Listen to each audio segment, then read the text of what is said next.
السلام علیکم ورحمۃ اللہ وبرکاتہ۔ تمام تعریفیں رب تعالیٰ جل شانہ کے لیے ہیں، جس نے ہمیں پیدا کیا، جو ہماری تمام ضرورتوں کو پورا فرما رہے ہیں، ہماری ضرورتوں کا خیال کرتے ہیں، ہماری حفاظت فرماتے ہیں۔ ہماری ہدایت کے سامان کے لیے اللہ رب العزت نے 1,24,000 کے قریب پیغمبر بھیجے اور اپنے محبوب مکرم حضرت محمد رسول اللہ صلی اللہ علیہ وآلہ وسلم کو سب سے آخر میں بھیجا اور اپنا دین اور اپنی رحمت کو مکمل کر دیا۔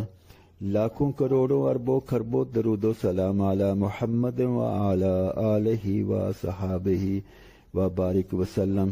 اللہم صلی علی محمد النبی الامی وعلی آلہ وصحابہ وازواجہ وبناتہ وبارک وسلم۔ اللہم صلی علی محمد کما تحب وترضی۔ آج کی ویڈیو کی طرف بڑھنے سے پہلے درخواست ہے کہ ان گزارشات کو اپنے دوست احباب عزیز و اقارب میں شیئر کریں، ان کو بھی نیکی کے کام پر ابھاریں۔ ممکن ہے کہ کوئی ایک بھی عمل کرنے والا بن جائے، اگر کوئی ایک بھی عمل کرنے والا بن گیا تو اس کی بھی مغفرت ہوگی، اور دعوت دینے والوں کو بھی رب تعالیٰ جل شانہ اپنے ہاتھ سے انعامات سے نوازیں گے، کیونکہ نبی مکرم صلی اللہ علیہ وسلم نے ایک مرتبہ حضرت علی المرتضیٰ رضی اللہ عنہ کو ارشاد فرمایا کہ اے علی، اگر تیری وجہ سے ایک آدمی کو بھی ہدایت مل گئی تو تمہاری مغفرت کے لیے کافی ہے۔ تو بڑھتے ہیں آج کی ویڈیو کی طرف۔ ہماری آج کی ویڈیو کا عنوان ہے نبی مکرم صلی اللہ علیہ وسلم کی دعا کی برکت سے غزوات میں کھانوں میں برکت اور جہنم سے خلاصی کی شرائط۔ مسند احمد اور مسلم شریف اور نسائی شریف کے حوالے سے البدایہ جلد 6 صفحہ 113 اور 114 پر منقول ہے۔ حضرت ابو عمرہ انصاری رضی اللہ عنہ فرماتے ہیں، ہم ایک غزوہ میں نبی مکرم صلی اللہ علیہ وسلم کے ساتھ تھے۔ لوگوں کو سخت بھوک لگی تو لوگوں نے نبی مکرم صلی اللہ علیہ وسلم سے کچھ اونٹ ذبح کرنے کی اجازت لی اور عرض کیا کہ یہ گوشت کھانے سے اللہ رب العزت ہمیں اتنی طاقت دے دیں گے جس سے ہم منزل تک پہنچ جائیں گے۔ حضرت عمر بن خطاب رضی اللہ عنہ نے دیکھا کہ نبی مکرم صلی اللہ علیہ وسلم نے کچھ اونٹ ذبح کرنے کی اجازت دینے کا ارادہ کر لیا ہے، تو عرض کیا، یا رسول اللہ صلی اللہ علیہ وسلم، کل جب ہم بھوکے اور پیدل دشمن کا مقابلہ کریں گے تو ہمارا کیا حال ہوگا؟ اس لیے میری رائے یہ ہے کہ اگر آپ مناسب سمجھیں تو لوگوں کے پاس جو توشے بچے ہوئے ہیں وہ منگوا کر جمع کر لیں اور پھر اللہ رب العزت سے اس میں برکت کی دعا کریں۔ اللہ رب العزت آپ کی دعا کی برکت سے کھانے میں برکت بھی دے دیں گے اور منزل تک بھی پہنچا دیں گے۔ چنانچہ نبی مکرم صلی اللہ علیہ وسلم نے لوگوں سے ان کے بچے ہوئے توشے منگوائے تو لوگ لانے لگے، کوئی مٹھی بھر کھانے کی چیز لایا، کوئی اس سے زیادہ، سب سے زیادہ ایک آدمی 3.5 سیر کھجور لایا۔ نبی مکرم صلی اللہ علیہ وسلم نے ان تمام چیزوں کو جمع کیا، پھر کھڑے ہو کر کچھ دیر دعا کی، پھر لشکر والوں سے فرمایا، اپنے اپنے برتن لے آؤ اور اس میں سے لپیں بھر کر برتنوں میں ڈال لو۔ چنانچہ لشکر والوں نے اپنے تمام برتن بھر لیے اور کھانے کا جتنا سامان پہلے تھا اتنا پھر بچ گیا۔ اسے دیکھ کر نبی مکرم صلی اللہ علیہ وسلم اتنا ہنسے کہ دندان مبارک نظر آنے لگے۔ آپ صلی اللہ علیہ وسلم نے فرمایا، میں اس بات کی گواہی دیتا ہوں کہ اللہ کے سوا کوئی معبود نہیں، اور میں اس بات کی گواہی دیتا ہوں کہ میں اللہ کا رسول ہوں۔ جو بندہ ان دونوں گواہیوں پر ایمان رکھتا ہوگا وہ قیامت کے دن اللہ تعالیٰ جل شانہ سے اس حال میں ملے گا کہ جہنم کے اس سے دور رہنے کا فیصلہ ہو چکا ہوگا۔ یہ بات تو حق ہے اور اس میں کوئی شک نہیں کہ نبی مکرم صلی اللہ علیہ وسلم کی دعا کی برکت سے رب تعالیٰ جل شانہ ایسے ایسے کارنامے دکھاتے تھے کہ انسان سوچ بھی نہیں سکتا۔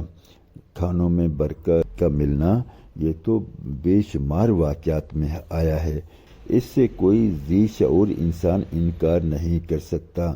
اور جیسے جیسے اللہ رب العزت کی باتوں پر عمل کیا جائے گا اور نبی مکرم صلی اللہ علیہ وسلم کی پیروی میں آگے بڑھا جائے گا، رب تعالیٰ جل شانہ برکات کا اظہار فرماتے ہیں اور دنیا میں دکھاتے ہیں۔ رہی یہ بات کہ جہنم سے خلاصی کی، تو اس کے لیے تو دو شرائط اہم ہیں جو اللہ رب العزت کے محبوب مکرم حضرت محمد رسول اللہ صلی اللہ علیہ وسلم نے اس حدیث میں بیان فرمائی کہ ایک تو وہ رب تعالیٰ جل شانہ کی الوہیت پر کامل یقین رکھتا ہو، اور دوسرے نبی مکرم صلی اللہ علیہ وسلم کی نبوت کا اس کو یقین ہو۔ رب تعالیٰ جل شانہ کی الوہیت کا مطلب یہ ہے کہ رب تعالیٰ جل شانہ کو اپنا کارساز سمجھتا ہو اور اس بات کا یقین رکھتا ہو کہ دنیا میں میرے جتنے کام ہیں وہ بنانے والی واحد ذات رب تعالیٰ جل شانہ کی ہے۔ رب تعالیٰ جل شانہ تو وہ صمد ذات ہیں کہ اس کے کام ساری مخلوقات کے بغیر بنتے ہیں، اور ساری کی ساری مخلوقات کا کوئی کام بھی رب تعالیٰ جل شانہ کی چاہت کے بغیر نہیں بن سکتا۔ رب تعالیٰ جل شانہ چاہیں گے تو مخلوق کے کام ہوں گے اور چاہیں گے تو نہیں ہوں گے۔ اور ایسے ہی نبی مکرم صلی اللہ علیہ وسلم کی نبوت کا مقصد یہ ہے کہ ہم اپنا پیشوا اور راہبر نبی مکرم صلی اللہ علیہ وسلم کو دل سے مان لیں، ان کی پیروی کریں، چاہے خوشی ہو تو پیروی کریں، غم کی حال ہو تو پھر پیروی کریں۔ ہمارے زندگی میں جو بھی حالات آئیں ان حالات میں نبی مکرم صلی اللہ علیہ وسلم کا بہترین اور کامل ترین نمونہ موجود ہے۔ اس میں نبی مکرم صلی اللہ علیہ وسلم کی پیروی کرنا، آپ کے نقش پا پر چلنا، آپ کے قدم بقدم چلنا، آپ کی پیروی اور آپ کے پیچھے پیچھے چلنا ہی نبی مکرم صلی اللہ علیہ وسلم کی نبوت پر کامل ایمان ہونے کی دلیل ہے۔ اب اس کے لیے ہے کہ ہم اپنے دل کا یقین بنا لیں کہ خوشی ہو چاہے غم ہو، راحت ہو یا پریشانی ہو، ثروت ہو یا غریبی ہو، ہم ہر حال میں، ہر مشکل میں، ہر آسانی میں اللہ رب العزت کے احکامات کی پیروی کریں گے اور نبی مکرم صلی اللہ علیہ وسلم کی تابع داری کریں گے۔ اگر ہم ایسا کر لیں گے تو رب تعالیٰ جل شانہ دنیا والی ہماری دنیاوی زندگی میں برکات عطا فرمائیں گے، پریشانیوں کو دور فرمائیں گے، اور جہنم سے خلاصی کا وعدہ تو اس حدیث پاک میں فرما ہی دیا گیا کہ جہنم سے وہ آزاد رہیں گے، جہنم ان تک نہیں پہنچ سکے گی۔ جہنم سے بچ گئے وہ اللہ رب العزت کے رضا والی جگہ یعنی جنت میں پہنچ گئے۔ گزارش ہے کہ ان باتوں کو اپنے دوست احباب عزیز و اقارب میں شیئر کریں، ان کو بھی رب تعالیٰ جل شانہ کی الوہیت اور نبی مکرم حضرت محمد رسول اللہ صلی اللہ علیہ وسلم کی ختم نبوت کی طرف، آپ صلی اللہ علیہ وسلم کی نبوت کی طرف اور آپ صلی اللہ علیہ وسلم کی کامل پیروی کی طرف بلائیں۔ ان کو بھی اس بات پر تیار کریں کہ ہماری دنیا اور آخرت کے تمام مسائل کا حل اللہ رب العزت کو اپنا کارساز سمجھنے میں اور نبی مکرم صلی اللہ علیہ وسلم کی پیروی کرنے میں ہے۔ اسی سے ہمارے کام بنیں گے، اسی سے ہمیں پریشانیوں سے نجات ملے گی۔ اب تک کے لیے اتنا ہی، انشاءاللہ ملتے ہیں اگلی ویڈیو میں۔ رب تعالیٰ جل شانہ اپنے فضل سے مجھے، آپ کو اور ہم سب کو اس پر عمل کی توفیق عطا فرمائے۔ السلام علیکم ورحمۃ اللہ وبرکاتہ۔